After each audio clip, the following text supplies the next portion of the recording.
Hey everybody, Randy Patterson here with Boomerocity, and man, I'm both stoked and quite frankly embarrassed about this next interview. And I know you're seeing ZZ Top logos in the background and you're thinking, what in the world could he be embarrassed about involving ZZ Top? Well, let me tell you, I worked very hard to get this interview. It's with Billy Gibbons.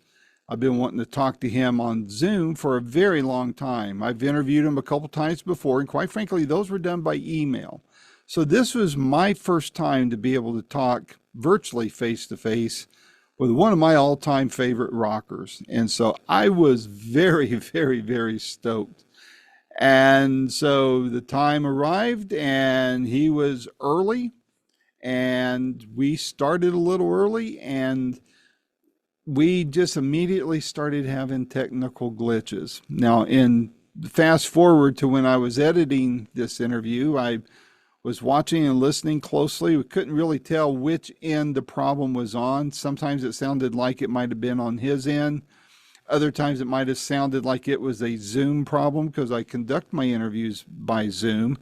And, you know, bottom line is it doesn't matter because it's my show, so I own it regardless of where the problem lies. And honestly, I almost didn't put this interview out there, but as you'll see on here, it was just really cool. Billy Gibbons is one of the nicest guys you will ever get to talk to in rock and roll. And I mean that from the bottom of my heart. And when you watch and listen to this interview, you'll see why I say that, both by the stories I told and shared with him of why I feel that way about him, but also just how he was towards me and how incredibly patient he was during all these glitches. And let me say, Billy Gibbons bent over backwards, and I that's not an exaggeration, that's not hype, it's the honest to goodness, unadulterated truth. He bent over backwards to keep this thing going until the gremlins just got us. And so his schedule wouldn't allow for us to circle back. So I opted, after going through this video a couple times, I opted to put it out there for the rest of you fans, because as short as this interview is, and in total it's somewhere around 17 minutes, you'll get to see some cool sides of Billy Gibbons. And I don't want to hog it all to myself. Just wanted to share it as is. Now, for you guys that will be listening to this on a podcast, let me just tell you, I tried my best to edit out some spaces where he's hesitating, or maybe there was a slight cycle in the video. And I know dead air is deadly on a podcast, but for those that are watching the interview, he's very pensive and kind of looking off, gathering his thoughts. And so I wanted to, when appropriate, I wanted to leave that in there. So if you're listening to this on the audio side of things, just kind of keep that in mind. The podcast didn't end, or at least I hope it didn't end on your end, but it was me leaving it in there for people to be able to get the full effect of how he was communicating and responding to the questions. So it's not the best put together interview, but I think it's one of the best as far as seeing the quality of the person as he's responding to questions. So I'm putting it out there, and I think you fans will feel the same way as I did by the time it was all done. While you're listening to this, if you don't mind, would you hit like and subscribe? Neither one should be costing you anything, but it sure helps Boomerocity out a lot. And please share this with your friends too, because I think they'll enjoy the interview as well. So without any further ado, here is the third, although abbreviated, interview with Billy F. Gibbons of ZZ Top. Until next time, this is Randy Patterson with Boomerocity. Take care. There he is. Hey, can you, how's the audio? Perfect. You got it just perfect. So are you clicking in from Texas? Okay. We're in Las Vegas, Nevada. Ah, okay. Because I was going to ask you how, I mean, you're usually around, I mean, you live around Austin, right? Yeah. Typically. Sometimes. Yeah. Sometimes. You plant your feet there once in a while, huh? Park the boots under the bed there sometimes, yeah. But yeah, I mean, I'm familiar with Texas. I used to live in McKinney or in the Dallas area, so and so I spent a lot of time in Texas, 20 years. So anybody affected by the flood? Was Jimmy Vaughn affected? Because I know he's kind of out that way, isn't he? Yeah, he was in Dripping Springs, which was a safety zone, but that is not too far from Kerrville, and that immediate area was was pretty hard hit. Yeah, for sure. Man, that is horrible, horrible. Well, before we get started on the interview, I want to run three things or brag on you on a couple of things. First of all, the first time I ever saw you, believe it or not, was at Stevie Ray Vaughan's funeral. And I just walked up. My daughter Oh was yeah, 5 years that old. was the That's 1990, and you were that you and the band were there, and Jimmy, of course. And when I walked up, it was Jackson Brown, Bonnie Raitt, and Stevie Wonder singing "Amazing Grace." And I just thought that was so cool that you and the guys were there to support the family and honor Stevie's memory. I never forgot it, and I just thought that was very classy of you guys. And so I wanted to call that out. And the second thing I wanted to mention was just how great, how you still honor the memory of Dusty while effortlessly grafting Elwood into his new crowd-facing role. The way you and Frank are handling that, I think, is just outstanding. And thirdly, I want to mention is in 2021, it was the first time I saw you in concert. So unfortunately, it was after Dusty was gone. And I had tickets to the show in Chattanooga. And wow. I was talking to a guy in front of me. He was so excited to be there. And you could tell, I think it was his first concert, and he was probably in his 20s. And he said that he had met you the night before in a bar there in Chattanooga. And he went up to you and he talked about how he and his dad always listened to your music, to ZZ Top. And you asked him if he was going to the show, and he said he didn't get tickets in time. And you picked up the phone, made a call, and told him he and a friend were going to be able to go. And those two guys were so excited. And I just thought, man, you're classy. I mean, the music's one thing, Billy, but how you treat people, that speaks volumes to me, and I know it does to your fan base. So I just wanted to call those things out and tell you that that's what I think of when I think of you and the band. So. Super. And it's an honor to chat with you, and because of all that. So very, very cool, very cool. But man. how I got to ask you, how's the boot business going for you? That's Alvy's out of just around the corner here. He's doing really well. The crazy thing is, a lot of folks they take a fascination with cowboy culture and wearing cowboy boots. Sometimes they say, "Gee whiz, these things aren't very comfortable." On the other hand, Alvy's, I don't know how he's managed to do it. That they're like slippers. They look great. They look phenomenal. So are they? There's your line of them selling pretty good. Oh yeah, he's quite happy with them. He did two versions. I like the second version, the ones that say "Have mercy" on the back. Literally your signature model, right? So very cool, very cool. One final question before we get to the tour: have you added any great cars to your collections lately? We're working on a 1951 Jeep station wagon. It was something that was spotted back in Boise, Idaho, while visiting our guitar builder, Mr. John Bolin.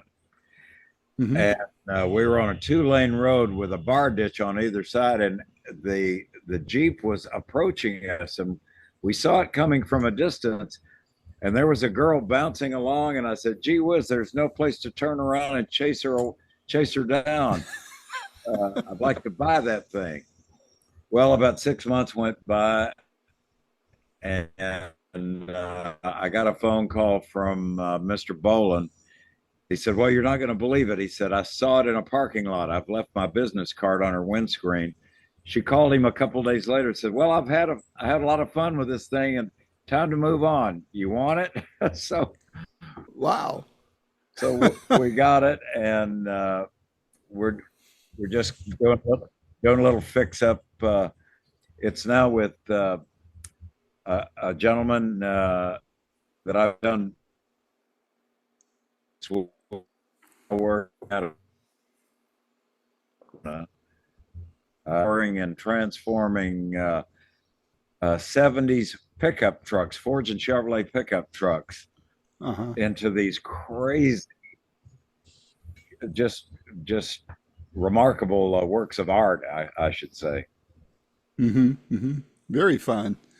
Sometime when you have time off, you won't be able to this year because I checked your itinerary and it's you're going to be up in northeast part of the country, but I'm here in the Smoky Mountains, and so we have twice a year we have Rod Run, and you see every conceivable kind of car here. I mean, it's all classics and all that kind of thing. You might have fun wandering around seeing if there's a little gem or two that you might want to add. I don't know. It might not be rare enough for you, or I mean, there's a lot of showroom perfect stuff that shows up, but it's pretty fascinating. It kind of clogs up Pigeon Forge here when it happens, but it's fun to see.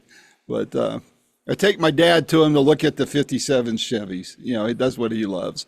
So, but I'll have to try it out sometime. So you're gearing up, or you're about to start another tour here. Oh, go ahead. I'm sorry. Go ahead. You're back. There you are. There you are. Let me, before we go any further, let me get a phone number. I want to, if we lose contact, I'm going to call you directly, just to have it. Yeah. And I appreciate you being willing to take that extra effort. I know it's frustrating. Anyway, let's. Now I've got signal. I've got you.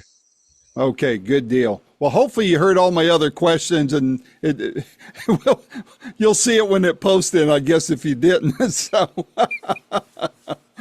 well, listen, how you got this tour coming up, and you're going to be coming to my neck of the woods. You're going to be hitting Knoxville, Tennessee in October.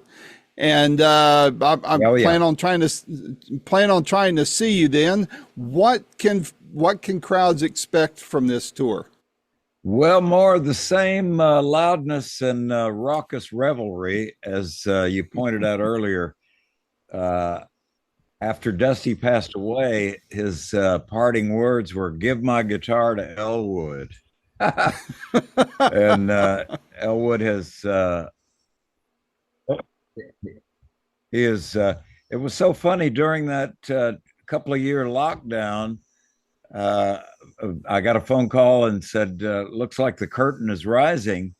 I stepped into the rehearsal room and I said, "Hey, who's the new guy with the big beard?" And they said, "Well, that's your bass technician, Elwood." I said, "No, that guy with the big long beard." He goes, "I had only known Elwood as a clean shaven skateboarder." He, like the rest of us, got lazy and quit shaving, and now he's joined the fold. Well, when I saw you in Chattanooga, like I mentioned earlier, I saw you a second time last year with Skinnerd here in Knoxville. Both of those shows were amazing. I mean, and it brings up something.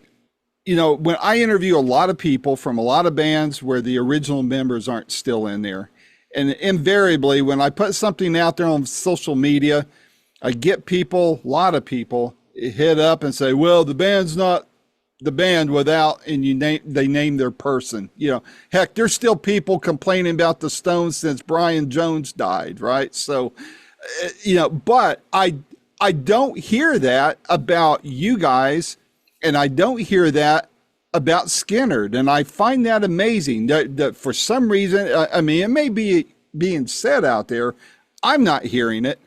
And I just think that speaks to how you guys have managed the transition. I think it speaks volumes. Yeah, well, the Skinner guys are great players, and as far as ZZ Top goes, I think that they're still studying the drummer, trying to figure out who a guy by the name of Frank Beard that's clean shaven. How did he get it?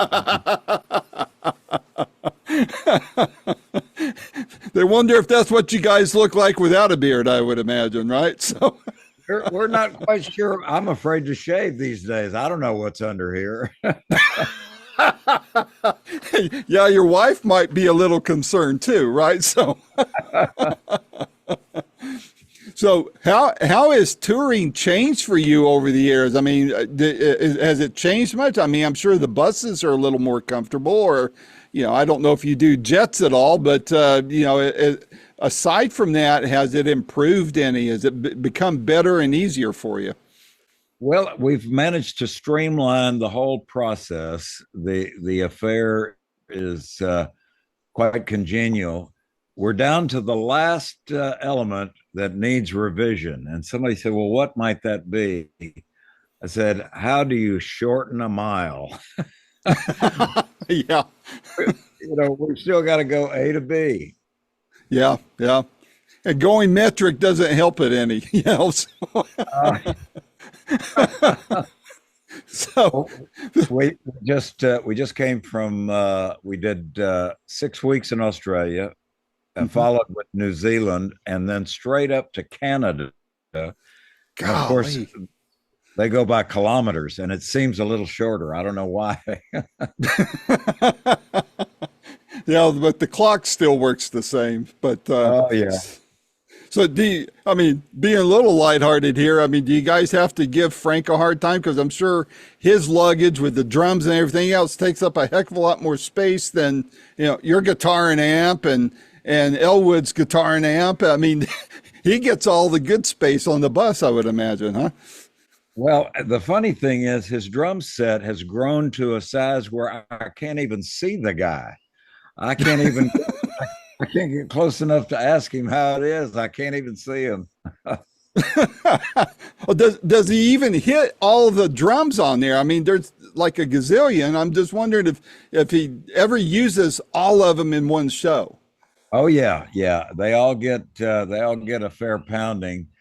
As long as that backbeat stays with robust stridency, I think we'll be okay. Yeah. Well, I can tell you from the crowd, both the two shows I told you about, the one especially where the kid got the tickets you gave him, fans sitting and say, I'm not a musician. All right. So I just have the privilege of talking to you guys, but from a fan's perspective, I tell you, fans, and it may be especially since the pandemic, we have grown to appreciate shows more, I think.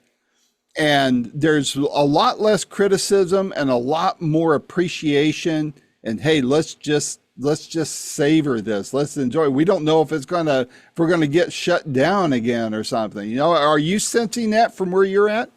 Most definitely. Whether it be a ZZ Top show, I've got a little side project, the BFG band. Yeah, yeah. I've employed the great keyboard work with Mike Flanagan. I borrowed Mike from Jimmy Vaughn's outfit. Mm-hmm. I've got sometimes Chris Layton on drums. He came from Stevie Ray's outfit. Mm-hmm. And there's a new face in the Monzo Monahan's another great percussionist. But we all feel that, as you point out, there's some kind of intrinsic. It's more focused. I think that there's a genuine sense of appreciation when fans come out and get to see a live performance. It's really, it's solid. Yep. Well, the first show I got to see once the shutdown stopped, like I said, I'm in East Tennessee, but the first show I saw was in Nashville at the Bridgestone there, and it was Eric Clapton. Jimmy opened for him. And, you know, Nashville tends to be a little more left-leaning than the rest of the state. You know, it's kind of more like Austin is to the rest of Texas, you know. And I went there expecting everybody, you know, I had my ID and all this stuff and the mask ready to wear, but I wasn't going to put it on until they told me to wear it. They didn't have us wear it. The whole arena was, I mean, there were people wearing it, of course, but everybody was just so dang glad to get back into a show and watch their fans. And everybody was just, I mean, and of all places, Clapton, because he was, you know, he stirred up some controversy during all that over the vaccine and stuff. But man, Jimmy come out, blew the crowd away, warmed them up great for Eric.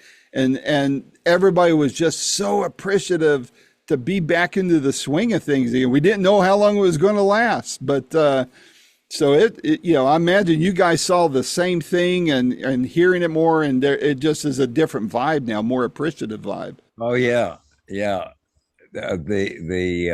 I just did a recording.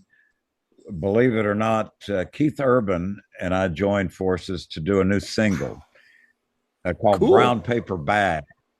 And he was making a remark. He's got a pretty robust rock band, believe it or not. Mm-hmm. Yeah. I think a lot of folks, when they think of Keith Urban, the word country is the first crack out of the box. But man, let me tell you, he is underrated as a rock guitar player. The guy can tear it up. This has been another fun-filled episode of Boomerocity with your host and producer, Randy Patterson. The theme song is Roll the Dice and is recorded and used by permission from Quentin Hope. Quentin is spelled Quinten and Hope is Hope. And you can find out more about Quentin at quentinhope.com. Post-production is done by Cardinal Sins Productions. The Boomerocity name, logo, and content is copyright protected. Segments may only be used with written permission by Boomerocity and or its assignees. Inquiries should be directed to input@boomerocity.com. Copyright 2025.